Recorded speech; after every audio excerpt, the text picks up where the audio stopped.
Warahmatullahi wabarakatuh. Selamat pagi dan salam sejahtera untuk kita semua. Pada kesempatan kali ini kami akan menyampaikan materi presentasi dengan judul Identifikasi Masalah, Rumusan Kebijakan, serta Agenda Setting. Kami harap melalui presentasi kali ini kita semua dapat memahami pentingnya proses awal dalam siklus kebijakan kesehatan demi menciptakan solusi yang tepat sasaran.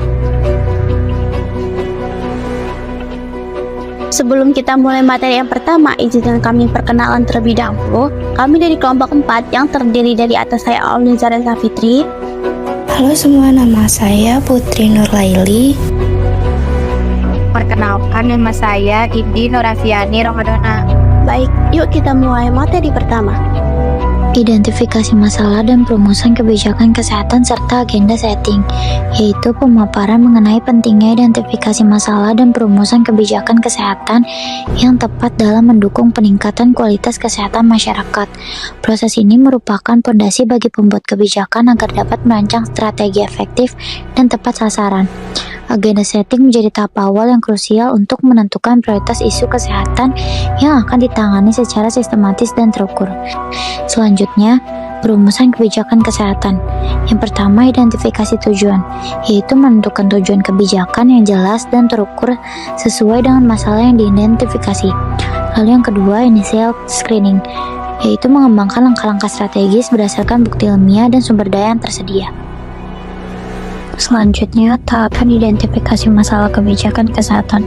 Yang pertama, identifikasi masalah, yaitu langkah awal dalam mengidentifikasi masalah kesehatan menjadi perhatian, baik masalah kesehatan yang mendesak maupun masalah kesehatan yang sedang berkembang.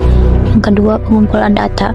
Mengumpulkan data terkait masalah kesehatan seperti data epidemiologi, data sosial, data ekonomi, dan data dari sumber-sumber lain yang relevan. Yang ketiga, analisis masalah, yaitu menganalisis data yang telah dikumpulkan untuk memahami penyebab dan dampaknya, serta untuk menentukan prioritas masalah kesehatan yang akan diatasi. Selanjutnya, tahapan perumusan kebijakan kesehatan. Yang pertama, perumusan masalah, yaitu menggambarkan masalah kesehatan secara jelas dan terdefinisi, termasuk penyebab, dampak, dan tujuan yang ingin dicapai melalui kebijakan. Yang kedua, penentuan tujuan. Menentukan tujuan kebijakan kesehatan yang ingin dicapai seperti meningkatkan kualitas kesehatan, mengurangi angka kematian, atau meningkatkan akses terhadap pelayanan kesehatan. Yang ketiga, pemilihan alternatif kebijakan, yaitu melakukan evaluasi terhadap berbagai alternatif kebijakan yang mungkin dapat digunakan untuk mengatasi masalah kesehatan yang telah diidentifikasi. Yang keempat, penyusunan rencana kebijakan, yaitu menyusun rencana kebijakan yang rinci, termasuk target sasaran, strategi implementasi, dan indikator keberhasilan. Menanggapi adanya guru besar di sejumlah fakultas kedokteran yang meluapkan kekecewaannya atas berbagai kebijakan kesehatan dan pendidikan kesehatan, Menteri Kesehatan Budi Gunadi Sadikin menegaskan jika transformasi sektor kesehatan kekinian berbasis pada kepentingan masyarakat.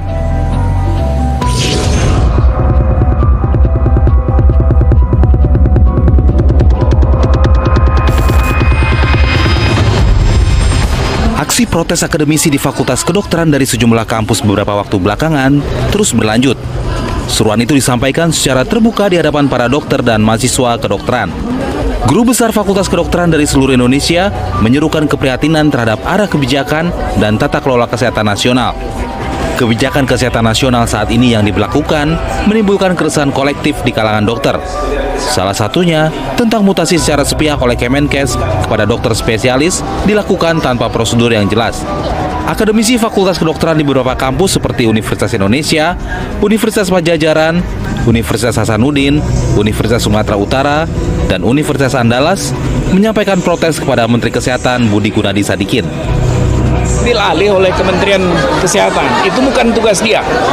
Dalam Perpres jelas bahwa tugas Departemen Kesehatan apa, tugas Departemen Pendidikan apa. Itu diambil alih secara, menurut saya secara tidak transparan ambilnya. Nah, inilah pernyataan ini berbuntut kepada itu adalah pemecatan beberapa sejawat kami dari rumah sakit pendidikan. Dan itu sangat tidak pernah berlaku 50 tahun ke belakang ini. Nggak pernah. Jadi artinya kita prihatin terhadap tindakan-tindakan Menteri Kesehatan yang bukan seorang dokter. Dan tentu dampaknya adalah kualitas daripada lulusan. Evaluasinya tidak lagi pada kolegium sekarang, semuanya ditarik ke Kementerian Kesehatan. Itu yang terus terang mengganggu kami. Bagaimana kami sangat concern, tidak ada sama sekali kami punya keinginan untuk berpolemik ya, tapi kami harus menyuarakan kebenaran dalam hal ini bahwa proses pendidikan itu, kualitas pendidikan itu harus dijaga dengan baik, standar pendidikan itu harus dijaga dengan sebaik-baiknya, dan itu harus oleh satu institusi yang independen, yang mandiri. Menkes Budi Gunadi Sadikin menyadari transformasi kebijakannya saat ini telah membuat ketidaknyamanan sejumlah pihak. Namun menurutnya, setiap kebijakan yang diterapkan di Kementerian Kesehatan harus mengutamakan kepentingan masyarakat. Semua kebijakan yang kita bikin memprioritaskan 280 juta rakyat. Kita akan kurang memprioritaskan kepentingan kementeriannya, kepentingan misalnya profesi menterinya bekerjanya sebagai apa, kepentingan misalnya menterinya ini alumni dari mana, ya, kepentingan dari rumah sakitnya atau kepentingan dari industri farmasinya, semuanya kita pertimbangkan, tapi yang utama adalah kebijakan kita harus melayani kepentingan dari masyarakat. Sebelumnya, Guru Besar Fakultas Kedokteran di beberapa universitas dalam satu suara menilai terjadinya penurunan kualitas pendidikan dan pelayanan kesehatan di Indonesia. Mereka berpendapat, kebijakan yang diambil oleh Menteri Kesehatan dapat mengancam kemandirian kolegium serta menurunkan kualitas standar profesi kedokteran. Tim Liputan Metro TV. Jelajahi cara baru mendapatkan informasi. Download Metro TV Extend sekarang.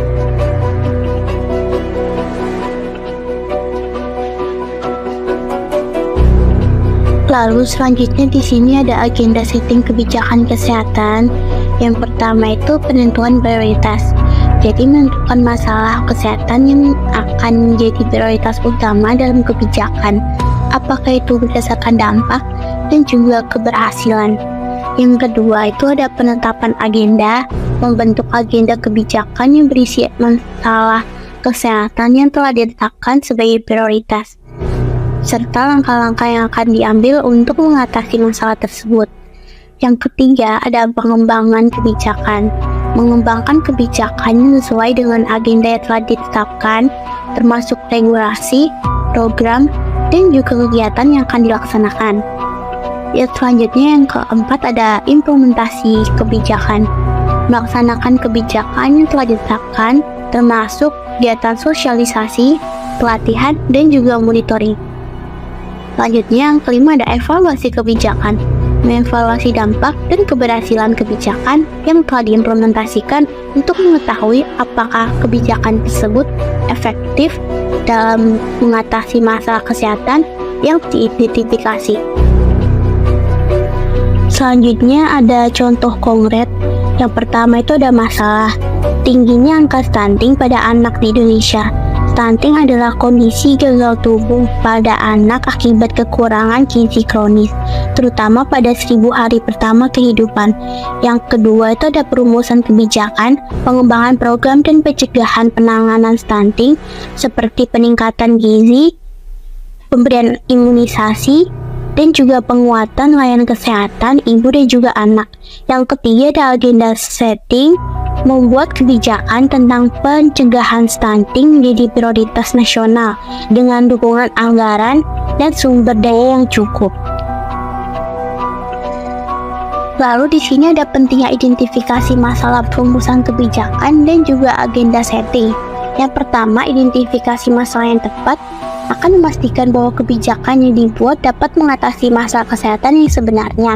Yang kedua, ada perumusan kebijakan yang baik dapat menghasilkan solusi yang efektif dan juga efisien. Artinya, dengan sumber daya yang terbatas, kita dapat hasil yang optimal untuk perbaikan kesehatan masyarakat. Yang ketiga, ada agenda setting yang tepat. Agenda setting yang tepat akan memastikan bahwa masalah kesehatan yang paling penting mendapatkan perhatian dan dukungan yang cukup. Lalu selanjutnya di sini ada faktor penentu keberhasilan identifikasi masalah. Yang pertama, dapat tersedia data valid, data yang akurat dan up to date sangat penting untuk identifikasi masalah yang tepat. Data harus akurat dan selalu diperbarui agar masalah yang diangkat benar-benar sesuai dengan kondisi nyata. Yang kedua, ada partisipasi masyarakat. Melibatkan masyarakat lokal untuk memahami permasalahan dari konteks nyata.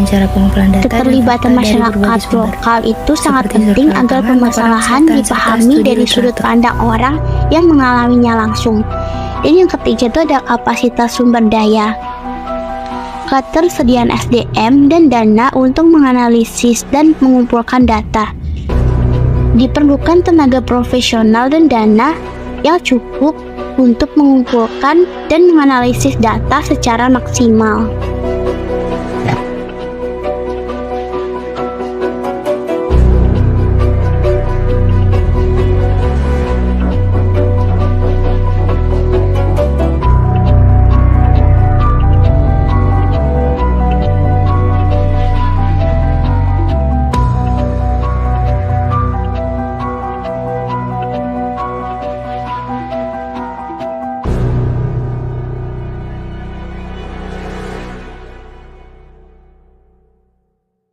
Selanjutnya adalah identifikasi penyebab. Tujuan utamanya adalah untuk mengungkap akar penyebab dari masalah kesehatan yang sedang dihadapi.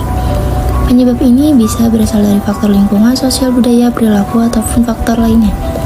Salah satu metode yang sering digunakan adalah diagram tulang ikan atau Ichikawa diagram. Diagram ini membantu kita mengidentifikasi penyebab secara sistematis dengan cabang-cabang yang mewakili berbagai faktor. Setelah akar penyebab diketahui, langkah berikutnya adalah prioritas masalah. Di tahap ini, kita mulai merancang solusi dan intervensi yang tepat berdasarkan masalah yang telah dianalisis dan diprioritaskan. Proses ini melibatkan pengembangan program kesehatan yang terstruktur, termasuk kegiatan promosi kesehatan, pencegahan penyakit, dan peningkatan pelayanan kesehatan. Terakhir, kita masuk ke tahap penentuan solusi dan intervensi. Tujuannya adalah untuk menetapkan tindakan atau kebijakan yang paling efektif untuk mengatasi masalah kesehatan yang telah ditentukan prioritasnya. Prosesnya pun sama, yaitu melalui penyusunan program kesehatan yang konkret dan berkelanjutan. Dengan mengikuti tahapan ini secara sistematis, kebijakan kesehatan yang dibuat akan lebih tepat sasaran, berdampak luas, dan berkelanjutan. Sekarang kita akan membahas peran agenda setting dan pengambilan kebijakan.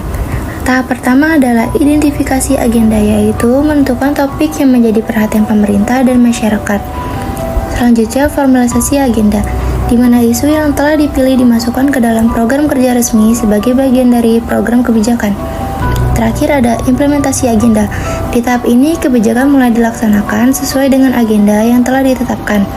Agenda setting ini penting karena menentukan arah dan fokus kebijakan agar tepat sasaran dan mendapat dukungan publik. Selanjutnya kita akan membahas beberapa tantangan dalam proses identifikasi masalah dan agenda setting. Yang pertama adalah keterbatasan data. Seringkali data yang tersedia tidak lengkap atau tidak valid, sehingga menyulitkan proses analisis dan pengambilan keputusan. Kedua, tekanan politikal. Agenda kebijakan kadang dipengaruhi oleh kepentingan politik, bukan berdasarkan kebutuhan kesehatan yang sebenarnya. Dan yang ketiga adalah koordinasi multisektor. Sinkronisasi antar lembaga dan pemangku kepentingan sering menjadi hambatan dalam menyatukan visi dan aksi yang terarah. Menghadapi tantangan-tantangan ini memerlukan komitmen, kolaborasi lintas sektor, dan data yang kuat agar kebijakan yang dihasilkan benar-benar efektif. Selanjutnya di sini ada kesimpulan. Kesimpulan dari pemaparan materi hari ini adalah identifikasi masalah kesehatan dan perumusan kebijakan kesehatan yang efektif memerlukan proses yang sistematis dan berbasis bukti. Agenda setting memerlukan peran kunci dalam menentukan prioritas kesehatan masyarakat yang akan ditangani. Dengan memahami masalah kesehatan yang mendesak dan menyusun kebijakan yang tepat, pemerintah dan pemangku kepentingan dapat meningkatkan kualitas hidup masyarakat dan mencapai tujuan kesehatan yang diinginkan. Oleh karena itu, penting untuk melibatkan berbagai pihak dalam proses ini untuk memastikan kebijakan kesehatan yang komprehensif dan berkelanjutan. Baik, demikian presentasi yang dapat kami sampaikan mengenai identifikasi masalah, perumusan kebijakan, dan juga agenda setting dalam kesehatan. Semoga presentasi kali ini dapat bermanfaat dan menambah wawasan kita semua ya. Terima kasih atas perhatian dan waktunya. Kurang lebihnya mohon maaf. Wassalamualaikum warahmatullahi wabarakatuh. Sampai bertemu lagi.